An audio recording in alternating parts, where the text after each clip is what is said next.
Bueno a todos chicos, Marcelo acá y hoy le voy a dejar esta clase grabada, que es una clase de generalidades, a todos los chicos que tienen que ingresar a la carrera o todos los chicos que se interesen por anatomía y nunca hayan visto o encontrado un material de generalidades que les pueda ayudar. Así que la idea de esta clase es dar el primer trabajo práctico de la materia de la anatomía, que es generalidades. Espero que todo esto les sirva. Y bueno, empezamos con la clase. Vamos a hablar de generalidades. La primera cosa que nosotros tenemos que comentar de extrema importancia de generalidades es que la anatomía, que es la ciencia que estudia el cuerpo humano, o sea, que es la ciencia que estudia las partes macroscópicas del cuerpo humano, es la anatomía macroscópica, no se estudia el cuerpo humano en cualquier posición, y sino en una posición estándar, o también conocida como posición anatómica. Siempre que vayan a estudiar preparados cadavéricos, frascos cadavéricos o maquetas 3D anatómicas, todo tiene que ser estudiado en una posición específica e internacional, que es la posición anatómica. ¿Qué es la posición que ustedes pueden ver en esta imagen? Donde el cuerpo humano se encuentra de pie y erguido, los miembros superiores, como te pueden ver acá marcado con el láser, se encuentran al lado del tronco con las palmas de la mano hacia adelante. ¿Sí? Los miembros inferiores juntos, con los dedos del pie también hacia adelante y la mirada hacia el horizonte. ¿Sí? Entonces, esta posición, que ustedes pueden ver, se denomina posición anatómica o posición estándar. Y todo lo que nosotros vamos a estudiar tiene que estar en esta posición. ¿Bien? Bueno, en este cuerpo, en estas imágenes que ustedes pueden ver, nosotros además de eso podemos trazar una línea imaginaria, ¿sí? Esta línea imaginaria tiene que estar justo a la mitad del cuerpo, como yo estoy haciendo en rojo, ¿sí? Esta línea que se encuentra justo a la mitad del cuerpo humano se denomina línea media. Y nosotros vamos a usar esto como un término de situación para poder ubicarnos. Estructuras que estén más cerca de la línea media o estructuras que estén más lejanas a la línea media. Nosotros ya vamos a ver ahora enseguida qué términos usamos para estas estructuras que estén más cerca o más lejanas a la línea media. Entonces, si nosotros seguimos, ustedes pueden ver ahí, en la imagen de la derecha, que nosotros tenemos distintos términos de situaciones. Por ejemplo, una estructura, cuanto más hacia arriba esté, cuanto más cerca, más cefálico, más hacia superior esté, nosotros decimos que está superior, pero siempre en comparación con algo. Por ejemplo, nuestro abdomen está superior en comparación con nuestra rodilla. ¿Sí? Y nuestra rodilla está inferior comparada con el abdomen. Bien, entonces, cuanto más hacia arriba, más superior. Cuanto más hacia abajo, más inferior. Otro término de situación que nosotros podemos usar es anterior y posterior. O sea, cuanto más adelante esté una estructura, decimos que esta estructura se encuentra más hacia anterior. Y cuanto más atrás, decimos que se encuentra más hacia posterior. ¿Bien? Pero como yo le dije, siempre en comparación. Por ejemplo, nosotros podemos decir que las glándulas mamarias se encuentran anterior comparado con la nuca. Por ejemplo, la nuca se encuentra más hacia posterior. O nosotros podemos decir que la nariz se encuentra más anterior que nuestro pabellón auricular, nuestra oreja, que se encuentra más hacia posterior.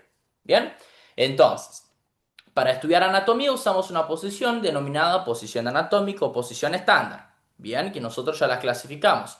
El cuerpo humano de pie, con los miembros inferiores juntos, con los dedos hacia adelante. Los miembros superiores al lado del tronco, con las palmas de la mano hacia adelante, o sea, hacia anterior y con la mirada hacia el horizonte. Bien, una estructura cuanto más arriba, superior, cuanto más abajo, inferior, cuanto más adelante, anterior y cuanto más atrás, posterior. Bien, en el lugar de anterior también se puede usar ventral, pero no es lo más usado. En el lugar de más hacia posterior se puede usar también dorsal, pero también no es el más usado. De la misma manera que superior puede ser denominado de cefálico e inferior puede ser denominado de caudal. ¿Sí? Entonces, estos son algunos términos y situaciones que nosotros podemos ubicar. Ahora, no sé si ustedes se acuerdan, pero nosotros habíamos usado en la imagen anterior una línea media, ¿no? Una línea que nosotros podíamos trazar justo a la mitad del cuerpo humano. ¿Qué va a pasar cuando una estructura se encuentra más cercana a esta línea? Cuando una estructura se encuentra más cercana a la línea media, nosotros vamos a decir que esta estructura se encuentra hacia medial, o sea, más hacia medial. Y cuanto más lejano de esta línea media, decimos que esta estructura se encuentra más hacia lateral. Por ejemplo, nosotros podemos decir que los brazos se encuentran lateral comparado con las glándulas mamarias. O podemos decir que la nariz se encuentra medial comparada con la oreja, que es el pabellón auricular. Entonces, estos también son otros términos de situaciones que nosotros podemos usar. Lateral y medial, siempre en comparación con la línea media. ¿Sí? Cuanto más cercana a la línea media, más medial. Cuanto más lejano, más lateral. Entonces, estos también son algunos términos de situaciones importantísimos que nosotros podemos usar. Bien, hay algunos otros que nosotros podemos usar para los miembros, por ejemplo, proximal y distal. Cuanto más cercano, por ejemplo, acá está el miembro superior. Cuanto más cercano del origen del miembro superior, decimos que está más proximal. Cuanto más lejano, distal. Lo mismo sirve para miembro inferior. Acá proximal y más acá distal, ¿sí? Más lejano. Bien. Así que estos son algunos términos de situación que nosotros podemos usar. Ahora, la clase de generalidades es muy importante porque es la base de la anatomía, ¿sí? Y esto es extremadamente importante. Ustedes pueden ver en esta imagen de la derecha que nosotros tenemos algunas líneas punteadas. Tenemos una línea punteada en rojo, que está vertical, una línea punteada en verde, que va de un lado al otro, y una línea punteada en azul que va de delante hacia atrás. Bien, estas líneas punteadas, ¿sí? Sucesivamente, son los ejes anatómicos. Bien, un eje es una sucesión de puntos que conecta un extremo al otro. Usted puede ver una sucesión de puntos que va del extremo más cefálico al extremo más caudal. Una sucesión de puntos que va del extremo más lateral al otro. Una sucesión de puntos que va del extremo más anterior al posterior. Estos son los ejes, ¿sí? El eje que ustedes ven en rojo puede denominarse eje cráneo-caudal, pero los ejes tienen distintos nombres. En los libros usted puede encontrar el eje cráneo-caudal como el eje longitudinal también. Este que está en verde de un lado al otro se denomina eje latero-lateral, porque va de un lado al otro. Y el eje que ustedes pueden ver en azul, que va de delante hacia atrás, o sea, de anterior a posterior, se denomina eje antero-posterior o también conocido como eje sagital. El hecho, chicos, que tengan varios nombres para el mismo eje no significa que ustedes tienen que conocer todos sí o sí, porque todos están en la bibliografía, ¿sí? Así que si ustedes quieren, pueden usar eje cráneo-caudal, eje latero-lateral y eje antero-posterior. O también pueden usar eje longitudinal, eje latero-lateral y eje sagital, como quieran.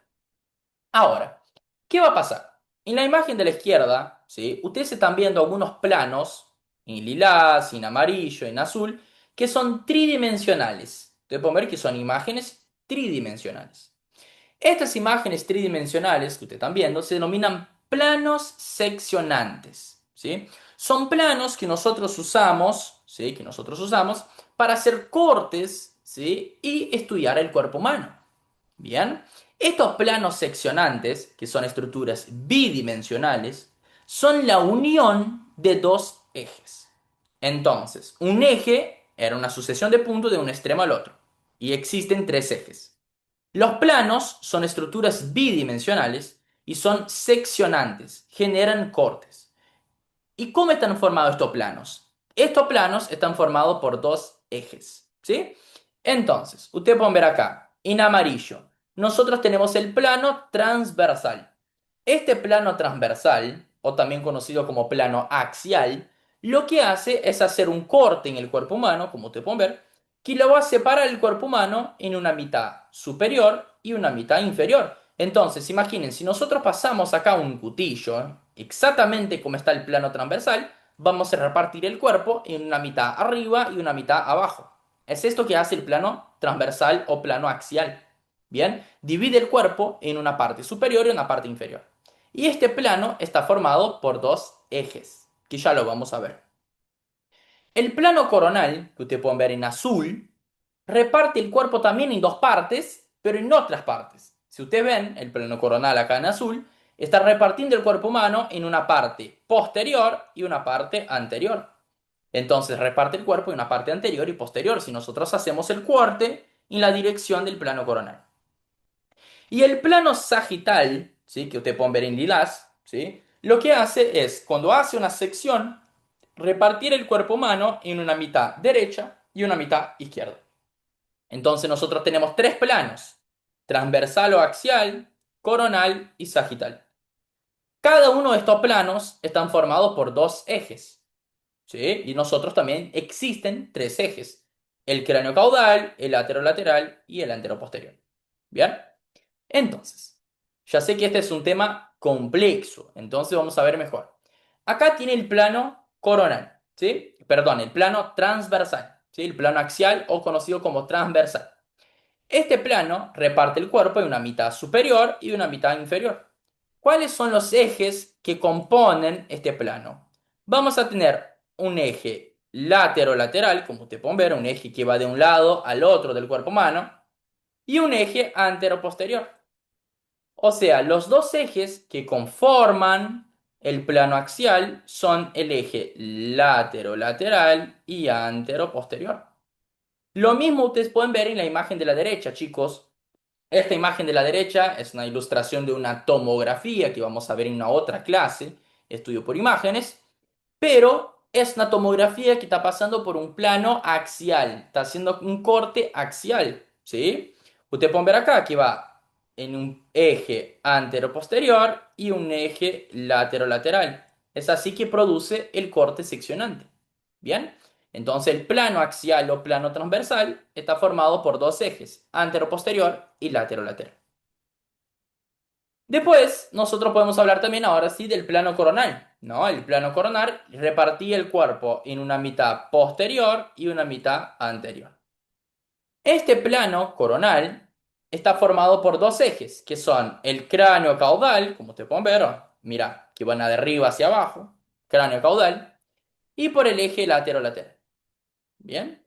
Lo mismo ustedes pueden ver en la imagen de la derecha, chicos. Nuevamente es una ilustración de una tomografía donde se puede ver que el corte coronal va de arriba hacia abajo, o sea, eje cráneo-caudal, y de un lado al otro, o sea, eje lateral. ¿Sí? Entonces el plano coronal está formado por los ejes cráneo-caudal y lateral. Y por fin tenemos el plano sagital. El plano sagital es aquel que reparte el cuerpo en una mitad derecha y una mitad izquierda. ¿Bien? Ustedes pueden ver que está formado por un eje cráneo-caudal y un eje antero-posterior. ¿Bien? Lo mismo en la imagen de la derecha, chicos. Vean acá. Eje cráneo-caudal y eje antero-posterior. Bien, entonces cada uno de estos planos, chicos, está formado por dos ejes. Acá está en el plano axial, plano coronal y plano sagital. Son los planos seccionantes que se usan para poder producir secciones en el cuerpo humano y poder estudiarlos. Pero una tomografía en una sección sagital, en una sección transversal o una sección coronal. Es muy importante que nosotros sepamos eso. Bien. Acá entonces tienen un resumen de los tres planos, ¿sí? En verde está el plano coronal, en azul el plano sagital, en rosa el plano axial o transversal. ¿Bien? ¿Qué son los planos seccionantes? Bueno, hasta ahora entonces lo que nosotros vimos fue la posición anatómica, términos de situación, ejes y planos. ¿Bien? Ahora nosotros vamos a estudiar un poco de los movimientos más básicos. ¿Sí? Por ejemplo, vamos a estudiar este movimiento que estamos viendo en la imagen de la ilustración de la izquierda. ¿Sí? Vamos a imaginar el miembro superior izquierdo, que es este que estoy marcando. Ustedes pueden ver que nosotros tenemos, ¿sí? Una posición A, que es la posición anatómica, ¿sí? Con los miembros superiores al lado del tronco, con la palma de la mano hacia anterior. Pero cuando la persona hace el movimiento, va a la posición B. Este movimiento que aleja, chicos, está alejando, ¿sí? Que aleja el miembro superior del tronco, se denomina abducción. Abducción, chicos. Entonces, la abducción es alejar el miembro del tronco, alejarlo, ¿sí? Del tronco, de la línea media.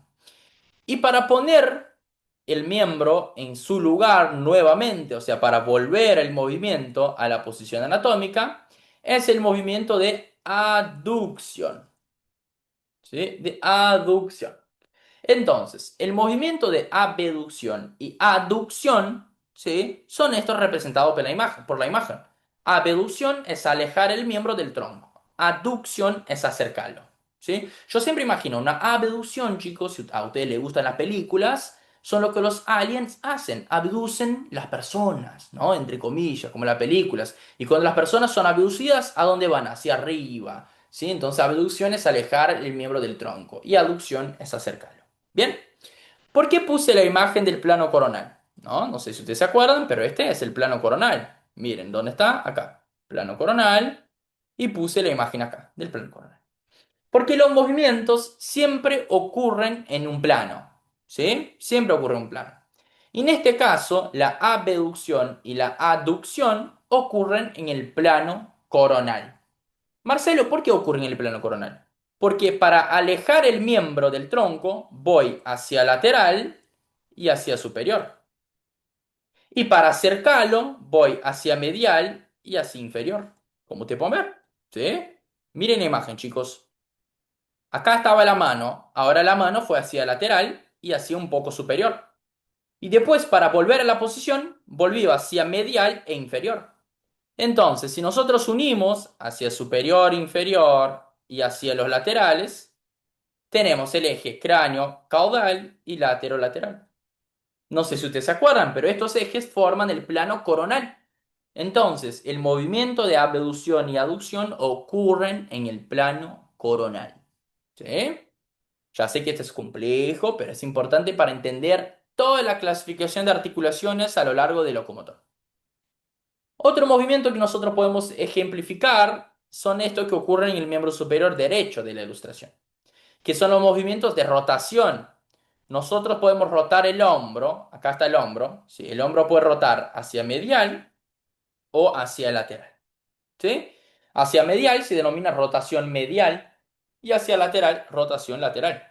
¿Sí? Esta rotación, como el propio nombre dice, chicos, es una rotación que puede ir hacia adentro o puede ir hacia afuera. Es una rotación, chicos, ¿sí? Entonces, puede ir de un lado al otro y de adelante hacia atrás.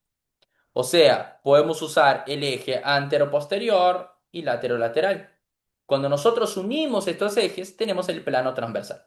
Bien, entonces los movimientos de rotación lateral y rotación medial ocurren en el plano coronal, en el plano transversal, perdón, ¿sí? En el plano transversal. Estoy con la palabra coronal en la cabeza.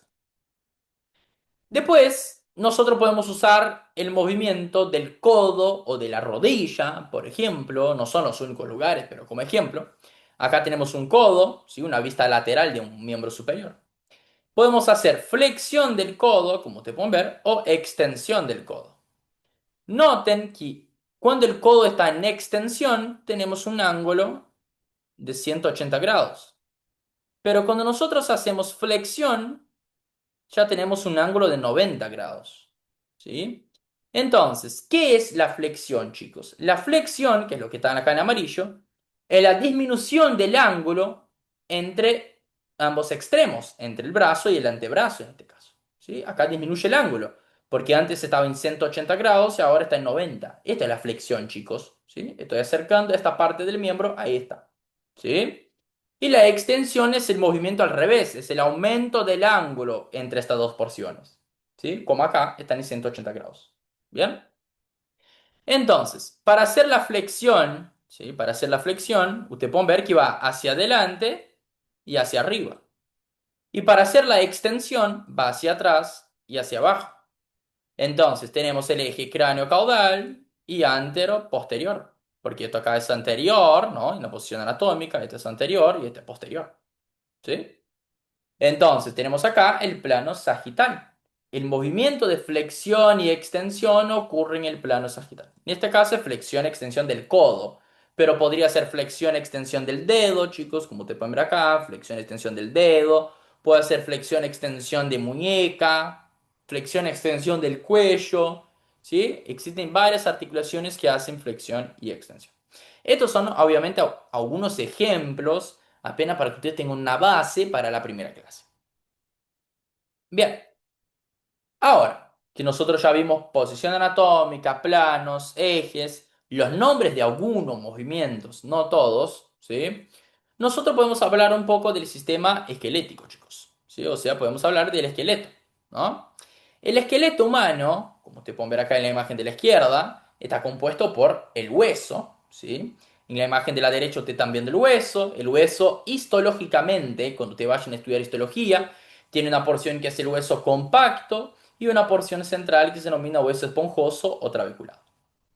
El esqueleto nosotros podemos repartir en dos. Tenemos el esqueleto axial, ¿sí? El esqueleto axial es el esqueleto de la línea media básicamente. Todo esto acá que estoy circulando es el esqueleto axial.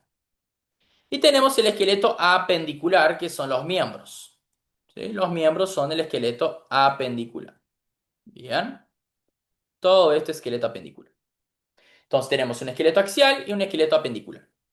El esqueleto axial está conformado por el cráneo, por la columna, por la caja torácica, ¿sí? Por la cintura pélvica, por la cintura escapular. Y el esqueleto apendicular está compuesto por los miembros, por el miembro superior derecho-izquierdo y por el miembro inferior derecho-izquierdo. ¿Bien? Tanto el esqueleto apendicular o axial están compuestos por huesos. Nosotros tenemos un promedio de 206 huesos en el cuerpo humano. Y la mayoría de estos huesos, o casi todos, están articulados, o sea, están conectados uno con el otro. Ya vamos a ver qué son articulaciones. Ahora, nosotros tenemos manera de clasificar estos 206 huesos. Y nosotros podemos clasificarlos de acuerdo con su morfología y de acuerdo con su función. ¿Bien? Entonces, si nosotros vamos a ver una primera clasificación de huesos, nosotros tenemos los huesos que son de tipo largos. ¿Sí? Son de tipo largos. ¿Qué son los huesos largos, chicos? Los huesos largos son aquellos que el eje cráneo-caudal, o también denominado eje longitudinal, ¿sí? O sea, la longitud del hueso, ¿bien?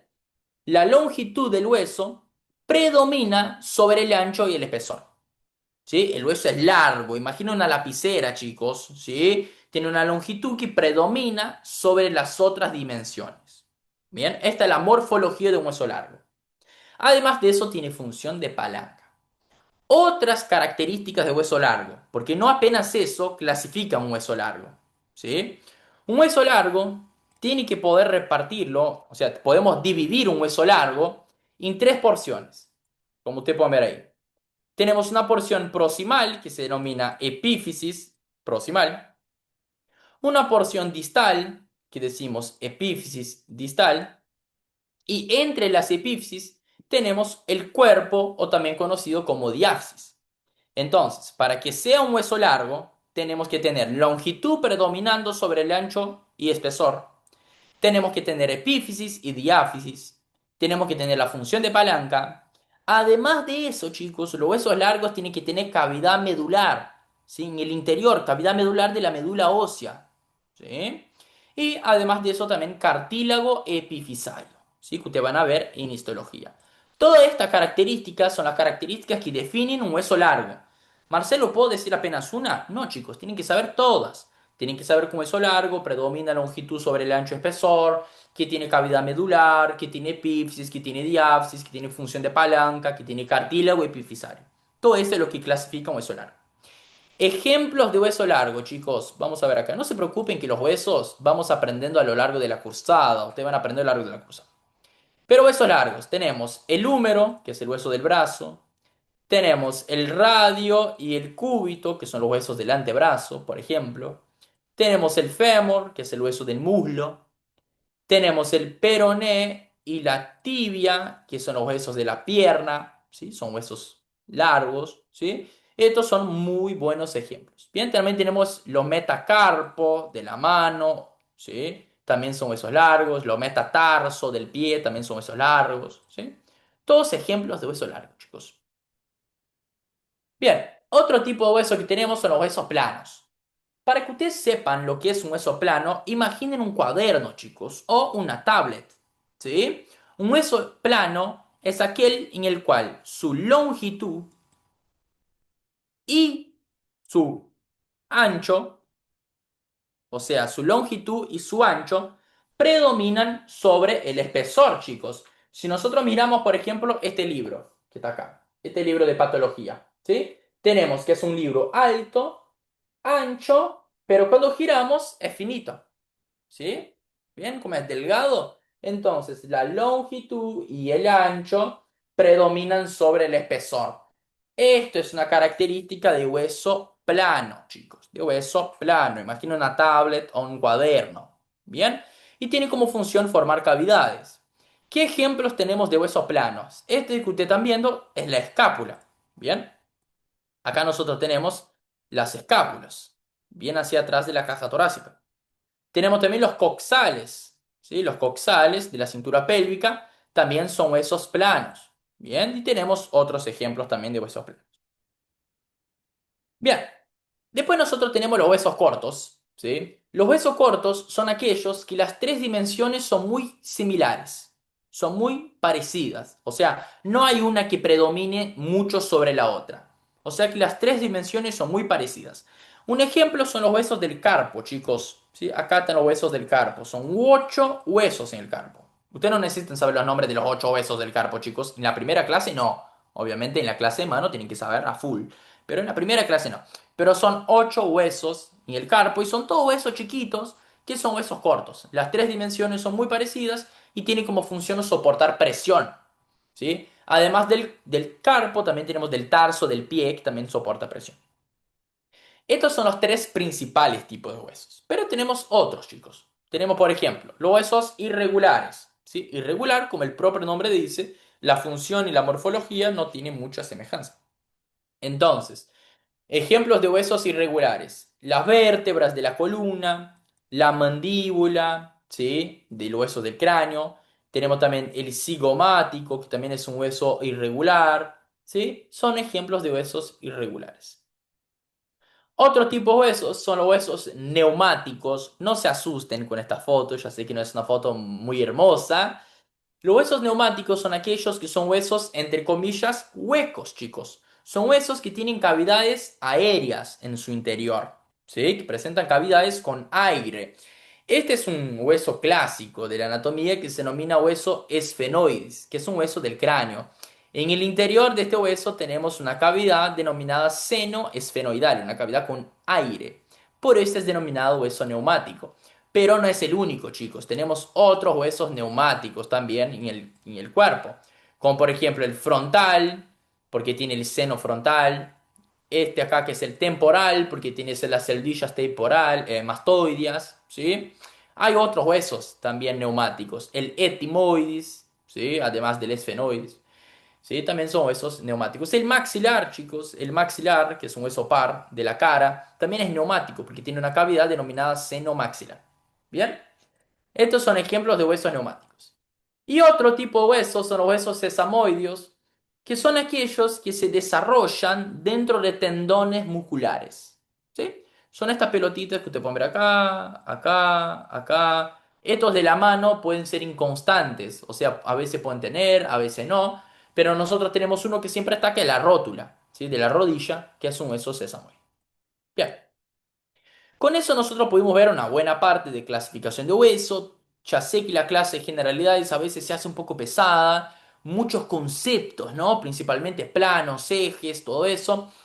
Pero es extremadamente importante, perdón, perdón, es extremadamente importante para su primera clase y para entender temas futuros. Extremadamente importante. Bien, seguimos entonces. Ahora que nosotros ya vimos huesos. Vamos a estudiar articulaciones. Entonces, ahí les puse la definición de articulación, que es un conjunto de elementos por los cuales los huesos se unen. O sea, nosotros podemos tener dos o más huesos conectados, ¿sí? Cuando nosotros tenemos dos o más huesos conectados, tenemos una articulación. Y creo que esta es la parte más compleja de la clase hoy, porque clasificar una articulación no es fácil, ¿sí? Por la primera vez. Pero una vez que aprenden, ya está. Es instintivo y se hace muy rápido, ¿sí? Pero no vuélvanse locos queriendo clasificar todas las articulaciones del cuerpo en la clase de generalidades, chicos. No van a hacer eso. Cada clase de locomotor vamos a aprender articulación, ustedes van a aprender en la facultad también articulaciones específicas. Y ahí en este momento clasifican estas articulaciones. En esta clase acá quiero que ustedes aprendan a clasificar nomás.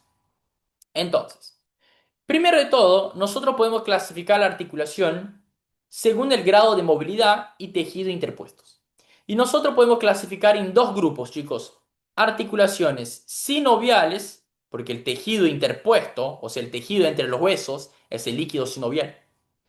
Y articulaciones no sinoviales. ¿Sí? Las articulaciones no sinoviales son las semimóviles y las inmóviles. Muchos docentes no les gusta que digan inmóviles, pero con un bajo grado de movilidad. ¿Bien?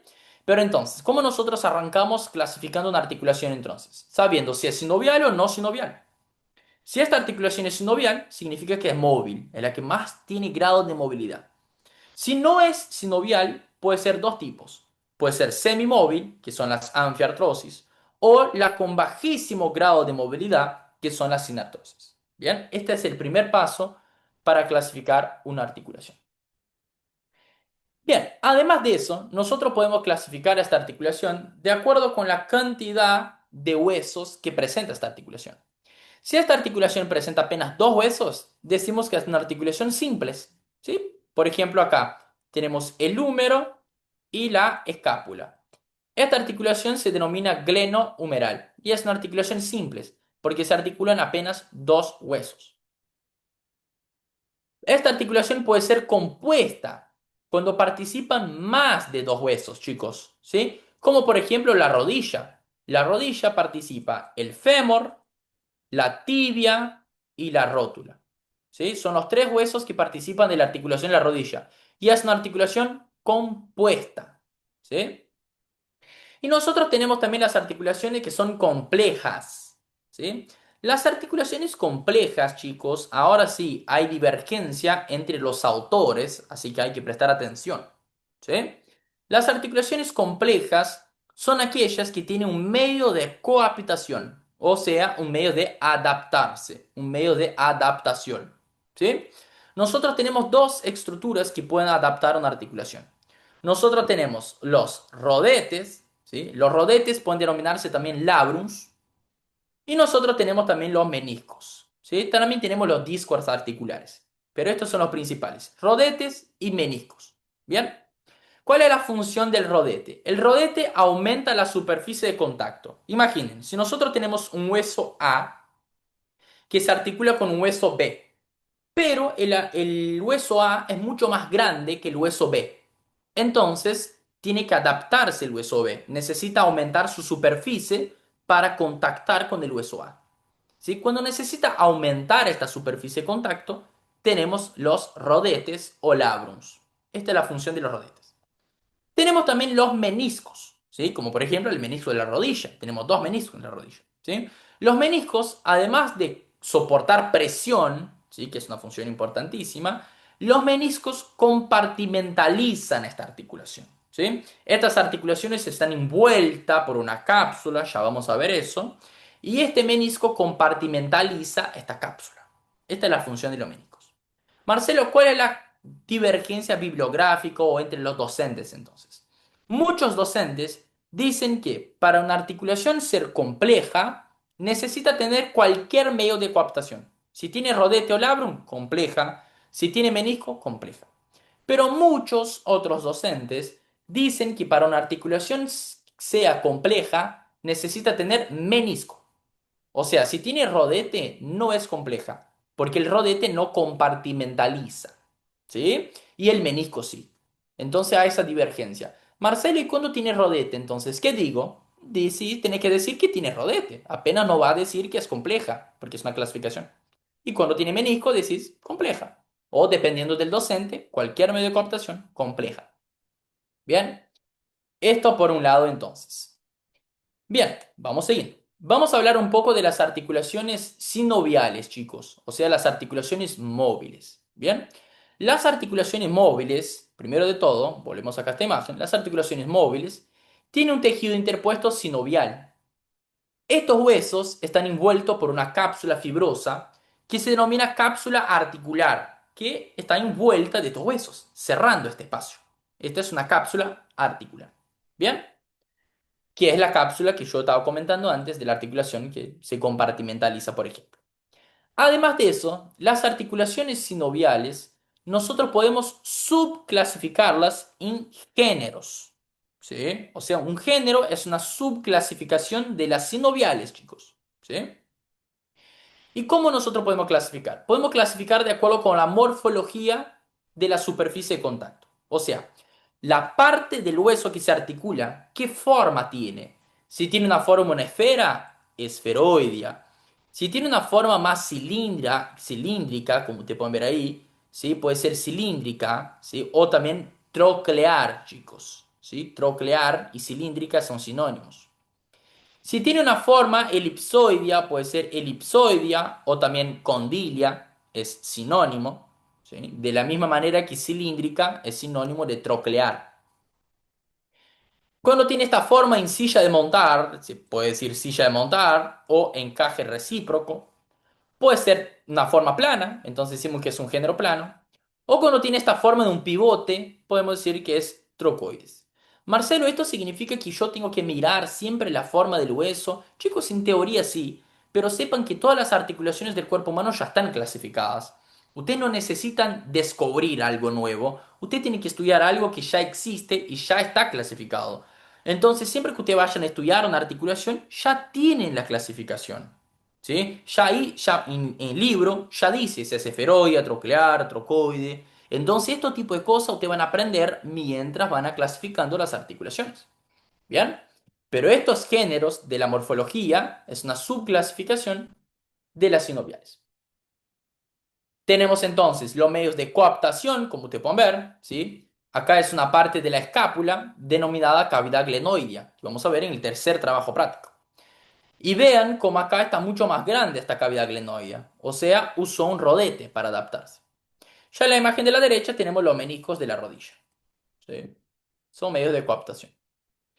Y las articulaciones sinoviales pueden ser uniaxiales, biaxiales o multiaxiales. Bien, uniaxial es cuando el movimiento se hace sobre apenas un eje, biaxial sobre apenas dos ejes, ¿sí? Multiaxial cuando se hace sobre los tres ejes. Bien, esto depende de cada articulación, obviamente.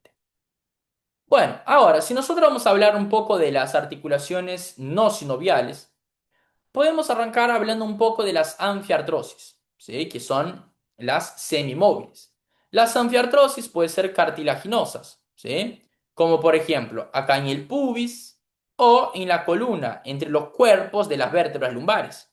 Son las anfiartrosis semimóviles de género sínfisis. Es una subclasificación de las semimóviles, el género sínfisis. Porque tenemos un cartílago, un fibrocartílago, ¿sí? En la columna es el disco intervertebral y acá tenemos el cartílago hialino de la sínfisis del pubis, ¿sí? Entonces son articulaciones semimóviles, anfiartrosis de género sínfisis. ¿Eh? Después tenemos las articulaciones sin artrosis, ¿sí? O sea, las con bajísimo grado de movilidad, que tiene tejido fibroso entre los huesos, ¿sí? O sea, pueden tener tejido fibroso o pueden tener cartílago.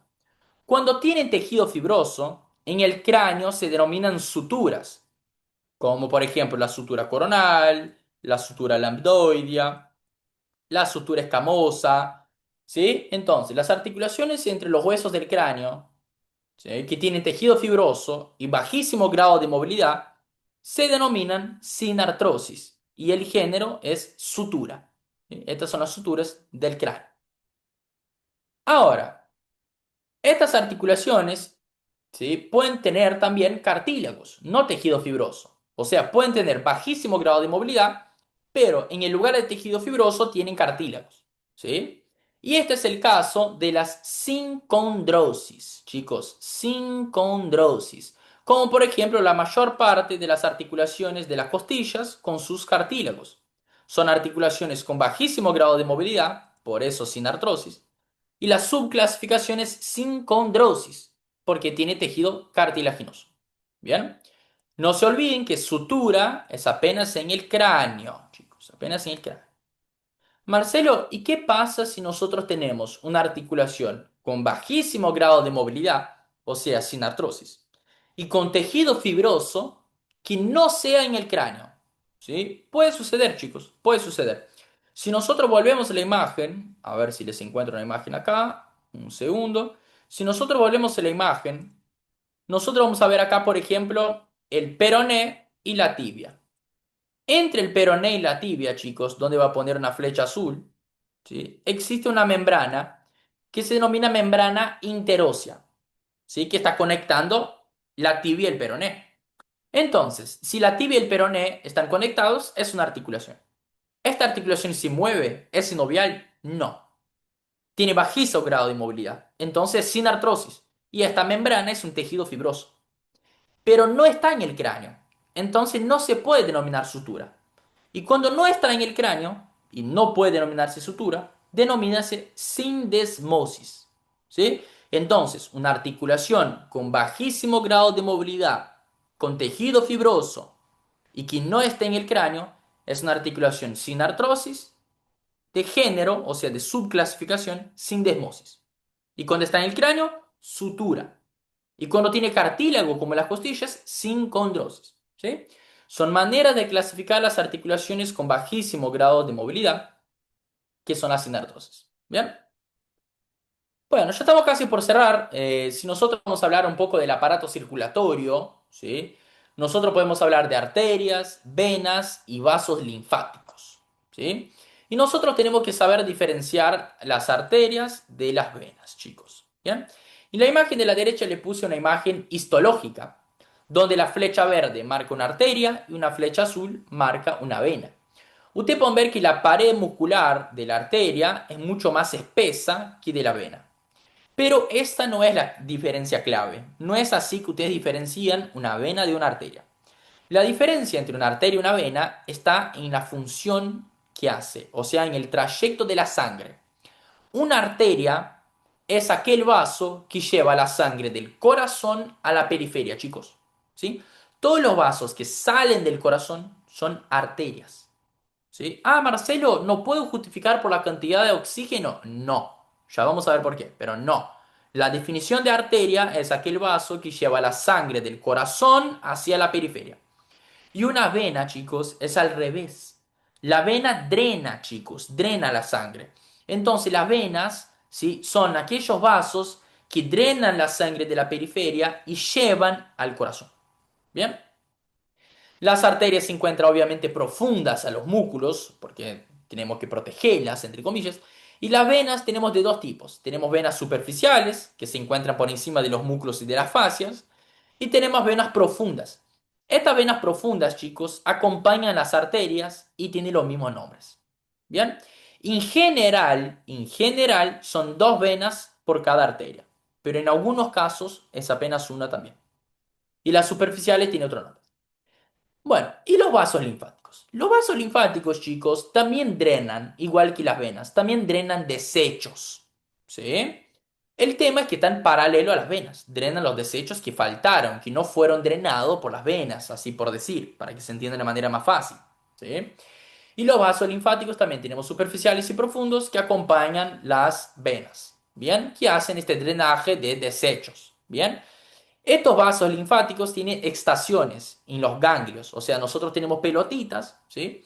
Que se denominan ganglios linfáticos, donde estos vasos linfáticos llevan esta linfa, ¿sí? Un ganglio linfático es un órgano linfático inmunitario, ¿sí? Donde ocurre parte de la respuesta inmune, y esto te van a ver en la materia de inmunología, ¿bien?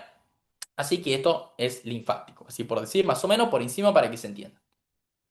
Y vamos a hablar ahora de circulación, y acá está algo importantísimo que muchos alumnos se equivocan, en los exámenes, en las clases, y esto no puede suceder, así que les pido que presten mucha atención.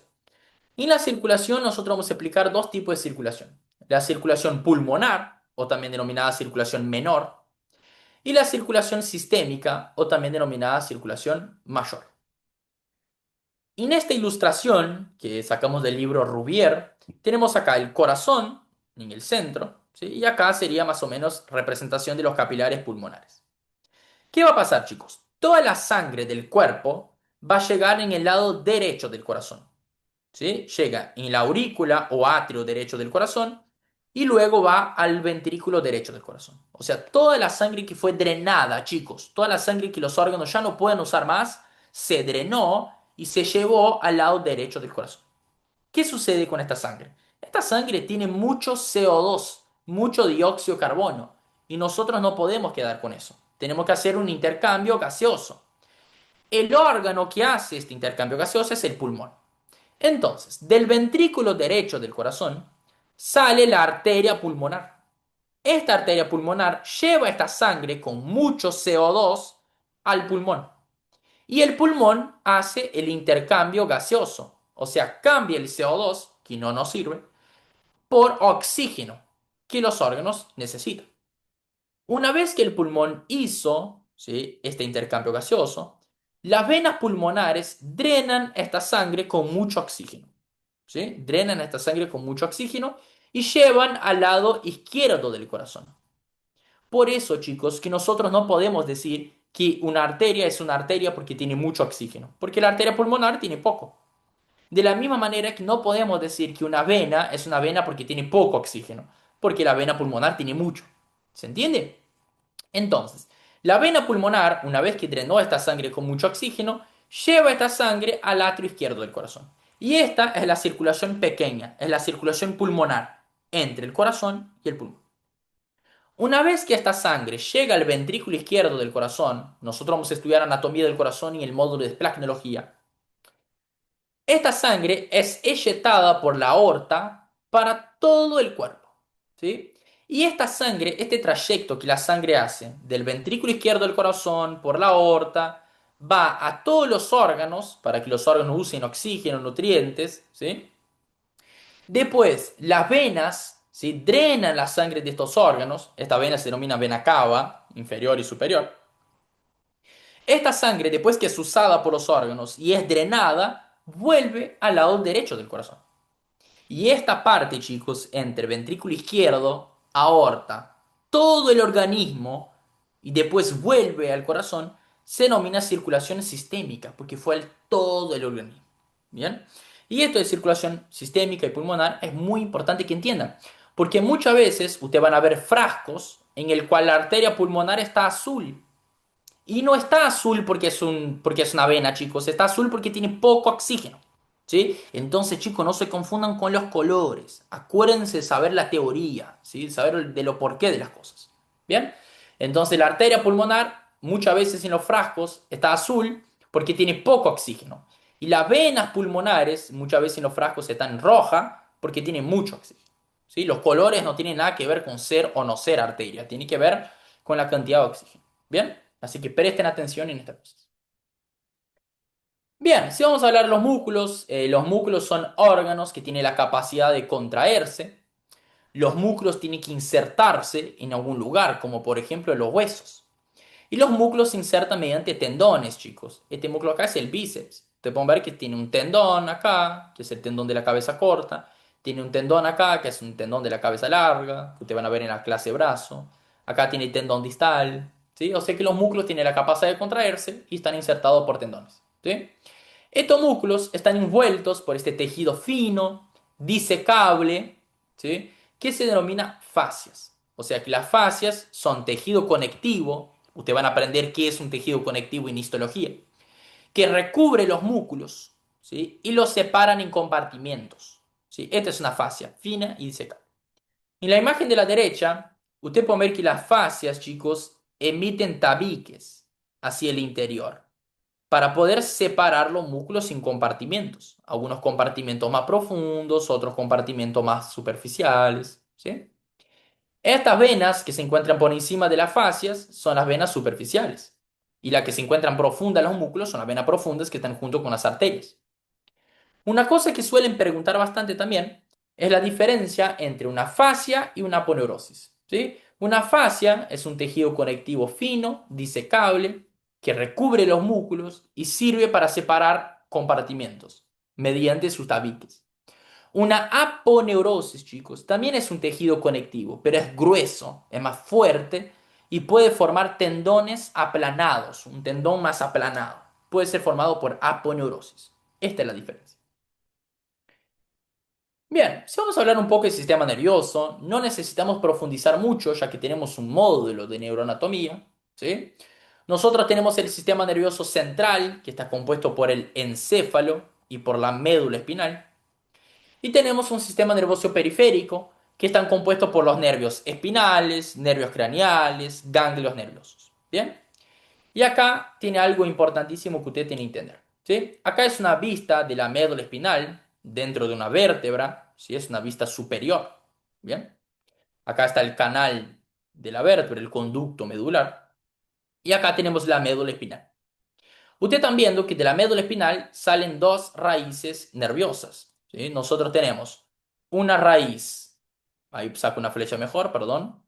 Acá tenemos una raíz ventral y acá una raíz dorsal. La raíz ventral, chicos, es puramente motora, inerva músculos para poder contraerse, motora. Y la raíz dorsal es puramente sensitiva, ¿sí? Para sentir dolor, para sentir temperatura. La raíz ventral y la raíz dorsal se unen. Cuando se unen, forman el nervio espinal. Y el nervio espinal es mixto. ¿Qué significa que sea mixto? Que tiene las dos funciones, tanto motora cuanto sensitiva. Este nervio espinal entonces vuelve a bifurcarse, o sea, se divide nuevamente en dos nervios, en el cual tenemos el ramo anterior y el ramo posterior. ¿Sí? No confundan con las raíces, chicos. Raíz ventral, raíz dorsal, forman el nervio espinal. Y el nervio espinal se divide en un ramo anterior y un ramo posterior que son mixtos. ¿Cuál es la función de cada uno? El ramo anterior va a formar los plexos nerviosos que ustedes van a estudiar en locomotor. Plexo braquial, plexo lumbar, plexo sacro, ¿sí? En SPLAC se estudia el plexo cervical también. O sea, que los plexos son formados por los ramos anteriores de los nervios espinales. ¿Sí? Ya el ramo posterior tiene como función formar dermatomas, que ya vamos a ver lo que es, y además de eso, inervar los músculos intrínsecos del dorso. ¿Bien?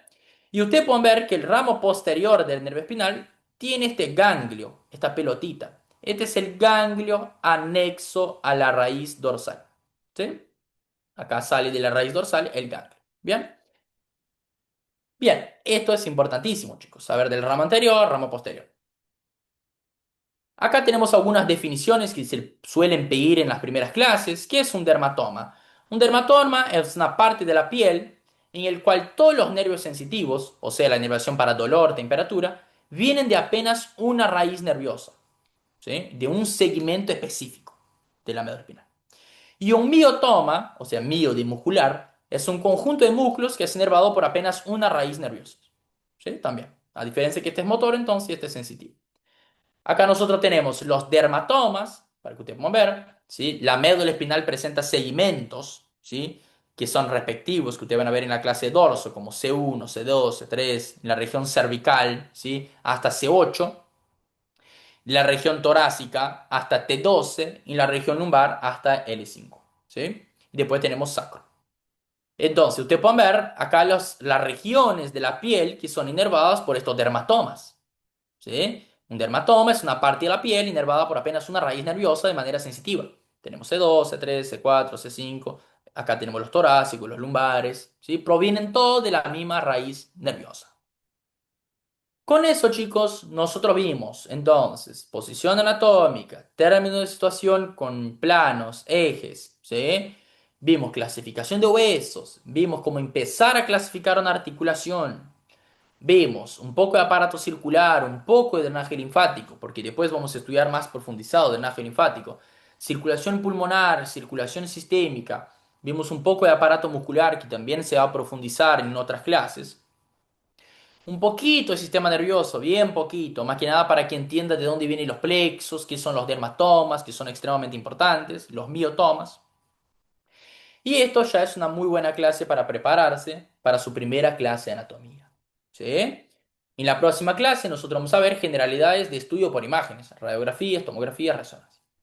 Con eso, chicos, terminamos nuestra clase de generalidades. Espero que les haya servido y nos vemos en una próxima. Dejen su comentario y abajo, ¿sí? Sus sugestiones, compartan con sus amigos que van a arrancar a estudiar anatomía y sigan las redes sociales. Nos vemos en una próxima. Grande abrazo.